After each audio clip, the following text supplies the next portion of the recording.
Bismillahirrahmanirrahim. Assalamu alaikum dear students. Myself Muhammad Usaid Rehan and you're watching Study with Usaid. Last time बच्चों हमने cell wall और cell membrane पढ़ी और देखा कि उनका फंक्शन क्या है। आज हम देखने जा रहे हैं कि साइटोप्लाज्म क्या है। यानी कि कल जो हमने एक लफ्ज बार-बार यूज किया प्रोटोप्लाज्म, तो प्रोटोप्लाज्म असल में है क्या? बच्चों साइटोप्लाज्म जो है, cyto means cell, plasm means gel type. Cytoplasm is basically living gel of the cell, living gel of the cell. Number 2 nucleus और साइटोप्लाज्म, यानी कि साइटोप्लाज्म जिसके अंदर एक न्यूक्लियस ही पड़ा होता है, उस साइटोप्लाज्म को और न्यूक्लियस को मिलकर हम प्रोटोप्लाज्म कहते हैं। और अगर हम प्लाज्मा मेम्ब्रेन को भी प्रोटोप्लाज्म के साथ जोड़ लें तो ये बन जाता है प्रोटोप्लास्ट। अच्छा बच्चों, तीसरी जो बात है, cytoplasm contain certain cellular organelles, waste and storage products. Waste के अंदर ये प्रोकैरियोट्स में अल्कोहल और उसके अलावा जो फर्मेंटेशन के जरिए प्रोडक्ट्स बनते हैं वो स्टोर करता है। यूकैरियोटिक सेल में इस तरह के वेस्ट बनते हैं वो स्टोर करता है। और स्टोरेज प्रोडक्ट्स, इसमें ना बेसिकली कई तरह के रिएक्शन होते हैं, तो उन रिएक्शंस के नतीजे में जो प्रोडक्ट्स बनते हैं, फॉर एग्जांपल ग्लाइकोलाइसिस भी यही होती है जिसके नतीजे में हमारे पास पायरुवेट बनता है। तो पायरुविक एसिड वगैरह भी इसमें पाए जाएंगे। इसी तरह ही amino acids, fatty acids, vitamins और बहुत सारे और तरह के वेस्ट भी और स्टोरेज प्रोडक्ट्स भी साइटोप्लाज्म के अंदर पाए जाएंगे। अगली बात है कि कंपोजिशन ऑफ साइटोप्लाज्म क्या है। Cytoplasm is basically composed of two things. The first one is cytosol and the other thing is cellular organelles. Cytosol क्या है? साइटोसोल सेल का जेल लाइक मटेरियल या सेल का लिविंग मटेरियल भी कह सकते हैं हम, जो साइटोप्लाज्म को बनेगा। Cytosol soluble part of cytoplasm, soluble part of cytoplasm and it contains 90% of water. First point है जी, क्या है? soluble part of cytoplasm का और 90% इसके अंदर वाटर होता है। Point number 2, contain all fundamental molecules of life such as amino acids, vitamins, ions and dissolved gases. इसके अंदर बहुत सारे फंडामेंटल मॉलिक्यूल्स होते हैं जो कि रिएक्शंस के लिए चाहिए होते हैं। कौन से रिएक्शंस के लिए? वो रिएक्शंस जो साइटोप्लाज्म के अंदर टेक प्लेस करते हैं। इनमें अमीनो एसिड्स भी होंगे, विटामिन्स भी होंगे, आयंस भी होंगे, प्रोटीन्स भी होंगे। Point number 3, small molecules like dissolved gases, amino acids and fatty acids, small molecules जिसमें amino acids, fatty acids, dissolved gases और ions आते हैं। They form true solution, वो true solution बनाते हैं small molecules, but large molecules like proteins, they form colloidal solution, ये colloidal solution बनाते हैं। True solution जो होता है वो एक transparent type होता है, मगर जो colloidal solution होता है वो transparent नहीं होता, वो जेल लाइक होता है, जेल लाइक। तो इसकी आगे दो टाइप्स है colloidal solution की। एक है सोल जो कि नॉन विस्कस है, जो कि गाढ़ा नहीं होता, and the other one is gel which is viscous. जो तो मटेरियल बच्चों सेल के दरमियान में है ना, वो सोल होगा, यानी कि वो नॉन विस्कस होगा। साइटोप्लाज्म के दरमियान में जो है वो नॉन विस्कस होगा, सोल होगा। मगर जो प्लाज्मा मेम्ब्रेन के साथ या पेरिफेरल साइड किनारों पे जो है ना साइटोप्लाज्म, वो जेल लाइक होगा, मतलब कि गाढ़ा होगा, विस्कस होगा। इसके बाद है जी functions of cytoplasm. Cytoplasm functions कौन-कौन से परफॉर्म करते हैं? साइटोप्लाज्म पहली बात act as a store house for certain chemicals. Certain chemicals के लिए जो वाइटल होते हैं रिएक्शंस को ड्राइव करने के लिए, और एंजाइम्स भी आती हैं इनमें, उनके लिए स्टोर हाउस के तौर पे एक्ट करते हैं, यानी कि उनकी स्टोरेज साइटोप्लाज्म में अंदर होती है। Number 2, act as a site for certain metabolic pathways. इसमें बहुत से मेटाबॉलिक पाथवेज होते हैं, जैसा कि ग्लाइकोलाइसिस जो कि एरोबिक भी एनारोबिक रेस्पिरेशन भी दोनों में ये रिएक्शन टेक प्लेस करता है, वो साइटोप्लाज्म में होता है। इसके अलावा ट्रांसलेशन मतलब आरएनए को प्रोटीन्स के अंदर कन्वर्ट करने का अमल भी साइटोप्लाज्म के अंदर होता है। इसके अलावा ग्लूकोनियोजेनेसिस और ग्लाइकोजेनेसिस भी साइटोप्लाज्म के अंदर होती है। नंबर 3 में जो पॉइंट है ये बहुत इंपॉर्टेंट है। पीटीपी में इसने साइटोप्लाज्म की लास्ट टाइम देखा है जी कि साइक्लोसिस जो कि एक्टिव मूवमेंट है किसकी? साइटोप्लाज्म की। साइक्लोसिस होती क्या है इसके? पहली बात ये एक एक्टिव मूवमेंट होती है, मतलब इसके लिए एटीपी रिक्वायर्ड होते हैं साइटोसिस के लिए। दूसरी बात, ये जो माइक्रोफिलामेंट्स होते हैं ना सेल के, उनकी जब कॉन्ट्रैक्टाइल माइक्रोफिलामेंट्स की मूवमेंट होती है ना, उसकी वजह से साइटोप्लाज्म मूव करता है। साइटोप्लाज्म मूव करता है। साइटोप्लाज्म की मूवमेंट को बेसिकली साइटोसिस कहते हैं, जिसके लिए एनर्जी चाहिए होती है in the form of ATP. और ये किसकी वजह से होती है? कॉन्ट्रैक्टाइल माइक्रोफिलामेंट्स की वजह से होती क्यों है? To equally distribute the cell contents. Cell के अंदर जो कंटेंट्स हैं, जो न्यूट्रिएंट्स हैं या जो स्टोरेज प्रोडक्ट्स हैं, उनको इक्वली डिस्ट्रीब्यूट करने के लिए सेल के अंदर साइटोसिस टेक प्लेस करती है। सो ये तो हो गया cell wall, cell membrane, cytoplasm, बाहर वाली चीज। अब हमने पढ़नी है सेल ऑर्गेनल्स। सेल ऑर्गेनल्स क्या होते हैं? सेल ऑर्गेनल में बेसिकली जो हमारे पास फर्स्ट वन है, it is ribosomes. Ribosomes are basically non membranous, रफली स्फेरिकल, यानी कि इनके बाहर कोई मेम्ब्रेन नहीं होती। राइबोसोम्स की कोई मेम्ब्रेन नहीं होती, रफली स्फेरिकल। ये रफली स्फेरिकल या इलिप्सिकल यानी कि बेलनी शक्ल के, यस रफली स्फेरिकल होते हैं। मतलब कि दायरा अच्छी तरह से सफेद नहीं होता, मगर इसको कंसीडर एज अ स्फीयर किया जाता है। रफली स्फेरिकल होते हैं राइबोन्यूक्लियोप्रोटीन पार्टिकल्स। राइबोन्यूक्लियोप्रोटीन पार्टिकल्स का मतलब है कि it is made up of RNA and proteins. और बुक्स लिखती हैं कि इसके अंदर आरएनए और प्रोटीन की जो अमाउंट होती है वो ऑलमोस्ट सेम होती है। From RNA and protein, it is called ribonucleoprotein particles. And ribosomes were discovered by Palade scientist था, जिसने 1955 में राइबोसोम्स को डिस्कवर किया। 1955 में पैलेड ने राइबोसोम्स को डिस्कवर किया। Assembled in nucleolus। बच्चों एक बात बताओ, जब न्यूक्लियस पढ़ेंगे ना, उसके अंदर एक डार्कली स्टेट पार्टिकल होता है जिसको हम न्यूक्लियोलस कहते हैं। न्यूक्लियोलस वो जगह है जहां पे असेंबली ऑफ राइबोसोम्स होती है, मतलब स्मॉलर राइबोसोमल सब यूनिट और लार्जर राइबोसोमल सब यूनिट आपस में मिलते हैं और इनकी असेंबली हो जाती है, असेंबल हो जाती है। मगर न्यूक्लियोलस के अंदर राइबोसोम्स फंक्शन नहीं होते। राइबोसोम्स फंक्शनल या एक्टिव तभी होंगे जब वो साइटोप्लाज्म के अंदर आएंगे, मतलब न्यूक्लियोलस से में एग्जांपल होंगे और न्यूक्लियोलस से निकल के जब वो साइटोप्लाज्म की तरफ आएंगे तो फिर ये एक्टिव होंगे। नंबर 2, दूसरा एमसीक्यू ये है कि राइबोसोम जो है is the factory of protein synthesis and nucleolus is the factory of ribosome synthesis, यानी कि न्यूक्लियोलस के अंदर राइबोसोम बनते हैं जबकि राइबोसोम के अंदर प्रोटीन बनते हैं। अच्छा, तीसरी बात पे आइदर अटैच और फ्रीली डिस्पर्स। राइबोसोम्स अटैच हो सकते हैं मेम्ब्रेन के साथ, जैसा कि न्यूक्लियस के अंदर अटैच होते हैं मेम्ब्रेन के साथ, और फ्रीली डिस्पर्स साइटोप्लाज्म के अंदर फ्रीली डिस्पर्स भी हो सकते हैं, यानी कि फैले भी हो सकते हैं साइटोप्लाज्म के अंदर। और कहां अटैच हो सकते हैं ये? एंडोप्लाज्मिक रेटिकुलम के अंदर जब ये मेम्ब्रेन के ऊपर अटैच होते हैं तो इनको रफ एंडोप्लाज्मिक रेटिकुलम कहा जाता है, जब ये एंडोप्लाज्मिक रेटिकुलम के साथ अटैच होते हैं।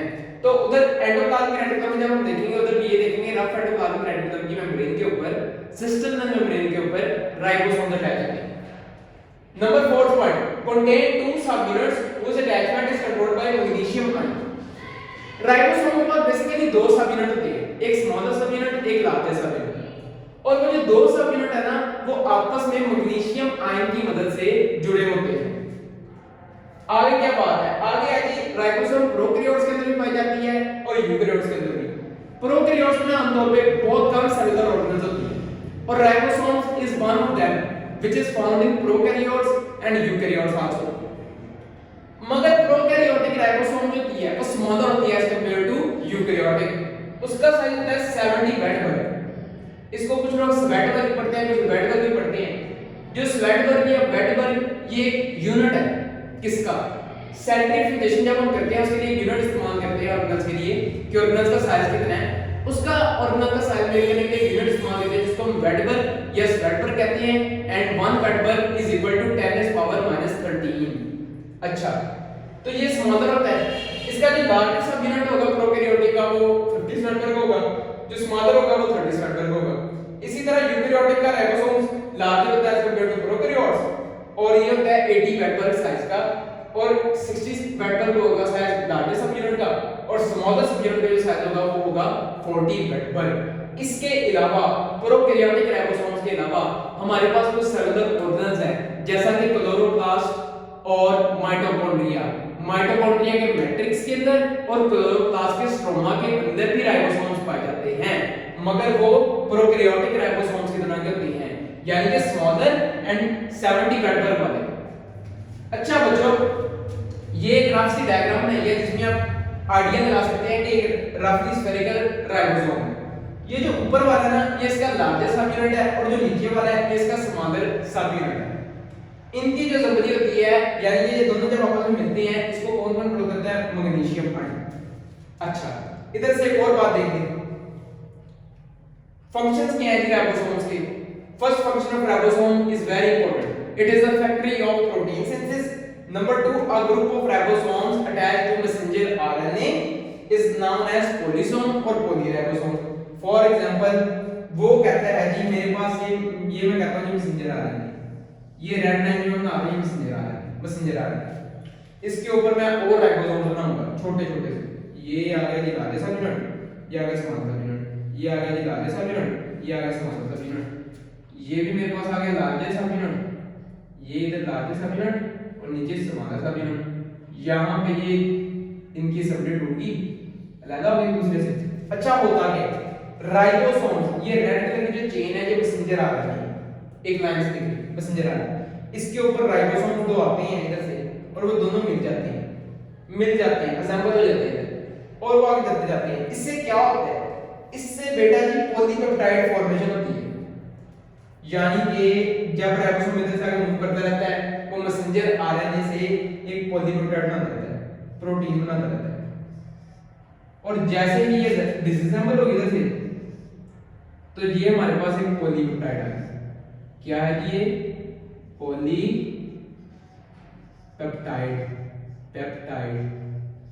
पॉलीपेप्टाइड। इस चीज को हम कहते हैं पॉलीसोम या पॉलीराइबोसोम, मतलब कि अ ग्रुप ऑफ राइबोसोम्स जो कि अटैच थे ये रेड लाइन मैसेंजर आरएनए के साथ। जैसे जैसे वो आगे जाते रहे पॉलीपेप्टाइड की फॉर्मेशन होती गई और एंड पे वो एक दूसरे से अलग हो गए, डिसअसेंबल हो गई और पॉलीपेप्टाइड बन गई हमारे पास। अच्छा बच्चों, लास्ट वन जो ऑर्गेनल आ गया है हमारा वो है एंडोप्लाज्मिक रेटिकुलम। एंडोप्लाज्मिक रेटिकुलम है क्या? Endoplasmic reticulum basically interconnected network of channels या इंटरकनेक्टेड नेटवर्क ऑफ सिस्टर्नी होता है from extended from nuclear membrane, यानी कि जो इसकी एक साइड होती है वो न्यूक्लियर मेम्ब्रेन से टच हो रही होती है and the other side is attached to the या is close to the plasma membrane. एक साइड न्यूक्लियर मेम्ब्रेन से टच हो रही होती है, एक साइड प्लाज्मा मेम्ब्रेन से। अच्छा, सिस्टर में क्या होते हैं? Cisternae what are cisternae? Cisternae होते हैं बेसिकली स्फेरिकल और ट्यूबुलर मेम्ब्रेन्स होती हैं with separate material in these channels, यानी कि एंडोप्लाज्मिक रेटिकुलम के अंदर जो मटेरियल होता है उसको सेपरेट करते हैं, अलग करते हैं, किससे? साइटोप्लाज्म के मटेरियल से, सिस्टम में। फॉर एग्जांपल स्फेरिकल और ट्यूबुलर, ये आप इधर रफ सी एक डायग्राम बनाइए, ये आप इधर देख सकते हैं, ये मैंने स्फेरिकल तो नहीं कह सकते मगर ट्यूबुलर टाइप की मेम्ब्रेन्स बनाई है जो कि सेपरेट कर रही है किसको?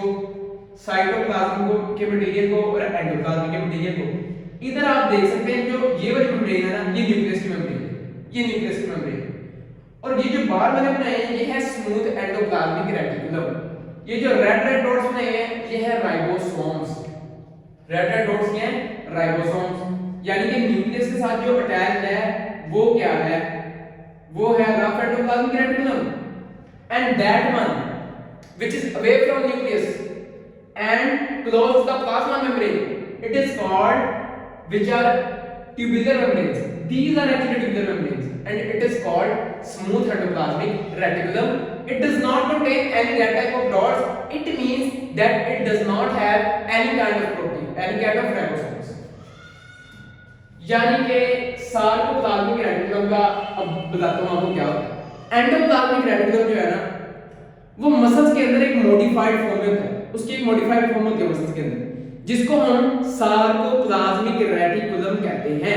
Sarcoplasmic reticulum basically store calcium ions in its lumen. Calcium ions store करता है in its lumen to contract the muscle and to relax the muscle. वो जो सोमैटिक फिलामेंट मॉडल है उसके अंदर आपने पढ़ा होगा कि जो सार्कोप्लाज्मिक रेटिकुलम होता है ये कैल्शियम आयन स्टोर करता है। तो सार्कोप्लाज्मिक रेटिकुलम की एंडोप्लाज्मिक रेटिकुलम की मॉडिफाइड फॉर्म है। अगली बात, many ribosomes attached on rough endoplasmic reticulum cisternae is called ergastoplasm. ये जो रफ एंडोप्लाज्मिक की सरफेस है ना, यानी कि स्फेरिकल सी मेम्ब्रेन है, इनके ऊपर जो राइबोसोम्स अटैच है ना, इस सारे को मिल मिला के हम एर्गोस्टोप्लाज्म कहते हैं, एर्गोस्टोप्लाज्म। मगर अगर यही स्ट्रक्चर न्यूरॉन या एक नर्व सेल के अंदर पाया जाए तो उसको हम एर्गोस्टोप्लाज्म नहीं कहते, उसको हम कहते हैं निजल्स बॉडीज या निजल्स ग्रैन्यूल्स। यानी कि ribosomes attached on small parallel cisternal rough endoplasmic surface, उसके ऊपर जो राइबोसोम अटैच होंगे उस स्ट्रक्चर को हम एर्गोस्टोप्लाज्म कहेंगे। अगर वो नर्व सेल के अंदर होगा उसको निजल्स बॉडी या निजल्स ग्रैन्यूल्स कहेंगे। नेक्स्ट चीज क्या है? नेक्स्ट चीज है जी types of endoplasmic reticulum. Endoplasmic reticulum की दो टाइप्स है, स्मूथ एंडोप्लाज्मिक रेटिकुलम जो कि ट्यूबुलर सी मेम्ब्रेन है, रफ एंडोप्लाज्मिक रेटिकुलम जो कि स्फेरिकल सी मेम्ब्रेन है। मेन डिफरेंस क्या है? मेन डिफरेंस है जी स्मूथ एंडोप्लाज्मिक रेटिकुलम के ऊपर कोई राइबोसोम अटैच नहीं होता, कोई राइबोसोम अटैच नहीं होता, और रफ एंडोप्लाज्मिक रेटिकुलम के ऊपर अटैच्ड राइबोसोम्स होते हैं। जो सार्कोप्लाज्मिक रेटिकुलम है ना वो भी एक तरह का स्मूथ एंडोप्लाज्मिक रेटिकुलम ही है, क्योंकि उसके ऊपर कोई राइबोसोम्स अटैच नहीं होते। ये रफ एंडोप्लाज्मिक रेटिकुलम जो है ये दानेदार होगा, यानी कि राइबोसोम्स की वजह से इसके ऊपर एक पिट्स से या दाने से बने होंगे जो कि राइबोसोम होंगे, इसलिए ग्रैन्युलर होता है। स्मूथ एंडोप्लाज्मिक रेटिकुलम एग्रैन्युलर होता है। Smooth endoplasmic reticulum basically adipose tissue या मसल्स के अंदर पाया जाता है। इसके पीछे एक वजह है, वजह ये है कि smooth endoplasmic reticulum is involved in the metabolism of lipids and sometimes metabolism of carbohydrates. इसलिए एडिपोज टिश्यू के अंदर वो होते हैं, एडिपोज टिश्यू के अंदर लिपिड्स होते हैं उनके मेटाबॉलिज्म के लिए, और जो कार्बोहाइड्रेट्स होते हैं वो मसल्स के अंदर होते हैं, फॉर एग्जांपल ग्लाइकोजन, तो उसके मेटाबॉलिज्म के लिए ये ज्यादातर मसल्स और एडिपोज टिश्यू के अंदर पाया जाता है। दूसरी तरफ रफ एंडोप्लाज्मिक रेटिकुलम उधर पाया जाएगा जहां पे हमने एंजाइम बनाने होंगे, क्योंकि एंजाइम्स आर बेसिकली प्रोटीन्स, और रफ एंडोप्लाज्मिक रेटिकुलम का जो एक मेन काम है वो प्रोटीन सिंथेसिस है, because they have attached ribosomes. तो ये लिवर के अंदर, पैंक्रियास के अंदर और गोबलेट सेल्स के अंदर पाया जाएगा जहां पे हमने एंजाइम्स बनाने। अच्छा, अगली बात है कि और कौन-कौन से काम है? Smooth endoplasmic reticulum detoxifies harmful drugs. दूसरा काम है ट्रांसमिशन ऑफ इंपल्स, जो मैंने आपको बताया सार्कोप्लाज्मिक रेटिकुलम ये भी वही काम करता है जो कि स्मूथ एंडोप्लाज्मिक रेटिकुलम की एक मॉडिफाइड फॉर्म है। कौन सी? Sarcoplasmic reticulum. It transmits nerve impulse. तीसरा काम है इंट्रासेलुलर ट्रांसपोर्ट। बच्चों इंट्रा का मतलब होता है सेल के अंदर, सेल के अंदर। इंटर का मतलब होता है बिटवीन टू सेल्स, इंट्रा का मतलब होता है एक ही सेल के अंदर। ये सेल के अंदर ना ट्रांसपोर्ट का काम करता है, मतलब ट्रांसपोर्ट ऑफ स्टोरेज प्रोडक्ट्स भी हो सकता है, ट्रांसपोर्ट ऑफ एंजाइम्स भी हो सकता है, बहुत सारी चीजें लाइसोसोम में हम पढ़ेंगे तो हम देखते हैं। Last one metabolism of carbohydrates and lipids. और जो रफ एंडोप्लाज्मिक रेटिकुलम का एक ही इंपॉर्टेंट काम है वो है it helps in protein synthesis, translation में हेल्प करता है, आरएनए को कन्वर्ट करता है प्रोटीन के अंदर। अच्छा, ये तो हैं दोनों फंक्शन, मगर कुछ फंक्शंस ऐसे हैं जो कि सिमिलर हैं। किसके? स्मूथ एंडोप्लाज्मिक रेटिकुलम के और रफ एंडोप्लाज्मिक रेटिकुलम के कुछ फंक्शन ऐसे हैं जो सिमिलर हैं। मतलब कि एक उनमें से फंक्शन है जी, क्या चीज में काम करते हैं जी? सपोर्ट देते हैं, मैकेनिकल सपोर्ट देते हैं सेल को, मैकेनिकल सपोर्ट देते हैं सेल को। दूसरा इनका काम है जी कि मेम्ब्रेनस ऑर्गेनल्स